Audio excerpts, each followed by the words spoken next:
গোবরে থাকা দুটো পোকা করবে আপনার শত্রুর বিনাশ। দেখুন তো, আপনার জীবনে কি এমন কেউ আছে যে বারবার আপনার ক্ষতি করে চলেছে বা বারবার আপনার ক্ষতি করার চেষ্টা করছে? আমরা যেটাকে বলি বন্ধুর মুখে শত্রু, নজর, কুচক্রান্ত, অপমান, মানসিক যন্ত্রণা।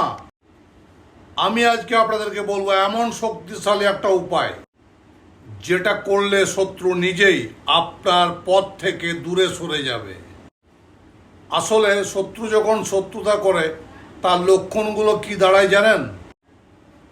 আপনার নিজের লোকগুলো আস্তে আস্তে পর হয়ে যায়, একে একে দূরে সরে যায়, বন্ধু বান্ধব আপনজন সব দূরে সরতে থাকে, ঘরে অশান্তি করিয়ে দেয়, টাকার ক্ষতি করে দেয়, আপনার দুশ্চিন্তা এবং ভয় দুটোকেই বাড়িয়ে দেয়।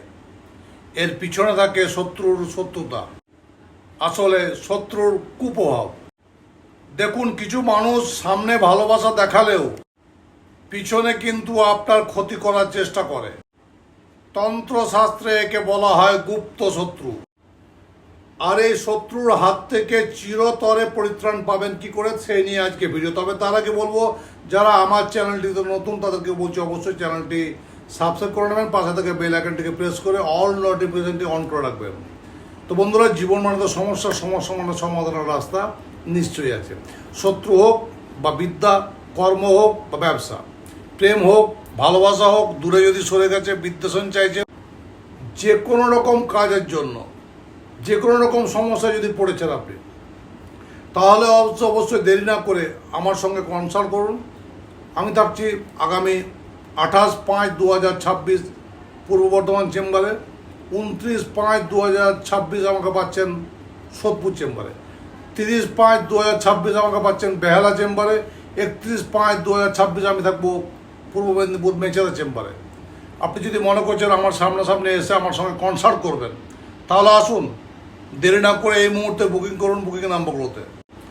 এবং অবশ্যই আমার কনসালটেশন যে ফিজ আছে তার একটা অংশ অ্যাডভান্স করে আপনার নামটিকে লিস্টে নথিভুক্ত করে নেন, যাতে আমি যে 15 জন ক্লায়েন্ট দেখি সেই 15 জনের মধ্যে আপনার নামটি থাকে। 15 জনের বেশি ক্লায়েন্ট কিন্তু কোনো চেম্বার আমি অ্যালাউ করি না। আর মনে রাখবেন, অগ্রিম বুকিং ছাড়া আমি কাউকে দেখতেও চাই না, আমি তাকে প্রশ্রয় দিই না। আসুন, সিস্টেমে আসুন।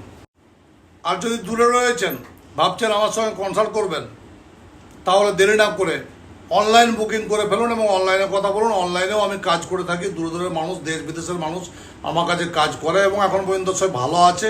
সবার যদি ফিডব্যাক নিয়ে আমি ভিডিও দিতে যাই তাহলে সেগুলো ব্যক্তিগত বিষয়, তো তাই ফিডব্যাক দেওয়াটা আমি বন্ধ করে দিয়েছি এখন।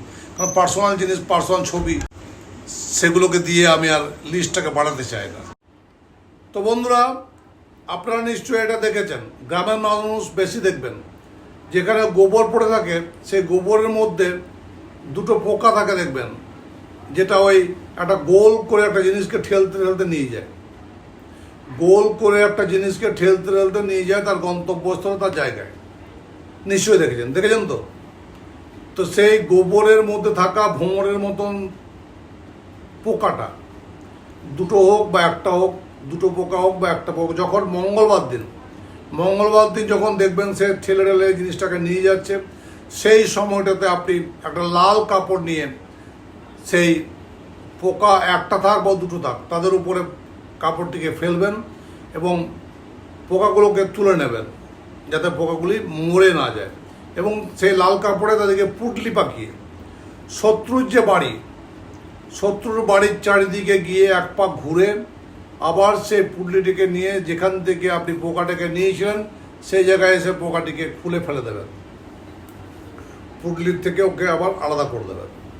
আশা করি নিশ্চয়ই বুঝতে পেরেছেন। গোবরের মধ্যে যে পোকা থাকে, একটা গোল করে মাটির জিনিসকে ঠেলতে ঠেলতে তারা নিয়ে যায়।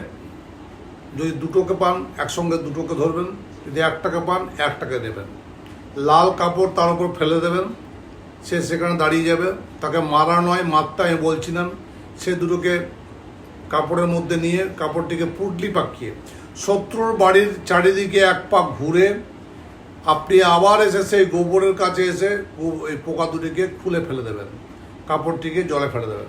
দেখবেন যে শত্রুর বাড়ির চারিদিকে আপনি ঘুরে এলেন না, সেই শত্রু যদি চিহ্নিত শত্রু হয় আপনার, তাহলে আপনার পিছু করা সে ছেড়ে দেবে। তো বন্ধুরা, এরকম ভিডিও পেতে অবশ্যই আমাকে সাবস্ক্রাইব করবেন, পাশে থাকা বেল আইকনটি প্রেস করবেন এবং ভিডিওটি বেশি করে লাইক করবেন আর সবাইকে শেয়ার করবেন। আপনারা ভিডিও দেখেন কিন্তু লাইক করতে ভুলে যান, তাই বলবো প্রথমে লাইকটি করে তারপরে ভিডিওটি দেখুন। তো চলুন একসঙ্গে বলো জয় গুরু বামদেব, জয় মা তারা। হ্যাঁ, আর একটা কথা, বাড়ি ফেরার সময় পিছন ফিরে দেখবেন না। মনে রাখবেন, শুধু টোটকা নয়, নিজের আত্মবিশ্বাস থাকাটাও খুবই জরুরি। দেখবেন যে মানুষ ভয় পায় না, তার ক্ষতি করাটাও কিন্তু খুবই কঠিন। তাই প্রতিদিন সকালে ঈশ্বরের নাম নেবেন এবং নিজেকে সুরক্ষিত ভাববেন। আর যতদূর পারবেন নেগেটিভ মানুষদের কাছ থেকে দূরে সরে থাকবেন। আমি বলবো, কারো ক্ষতি করার উদ্দেশ্যে তন্ত্র বা মন্ত্র ব্যবহার করবেন না, কারণ তন্ত্র মন্ত্রের খারাপ শক্তি ফিরে আসতেও সময় লাগে না। এই উপায় শুধুমাত্র নেতিবাচক শক্তিকে দূর করা এবং নিজের আত্মরক্ষার জন্য। মা কালীর কৃপায় আপনার জীবন থেকে সব শত্রু বাধা দূর হোক। ভিডিওটি ভালো লাগলে অবশ্যই লাইক, শেয়ার ও সাবস্ক্রাইব করবেন আর কমেন্টসে লিখবেন জয় মা কালী। ভালো থাকবেন সবাই। জয় গুরু বামদেব, জয় মা তারা।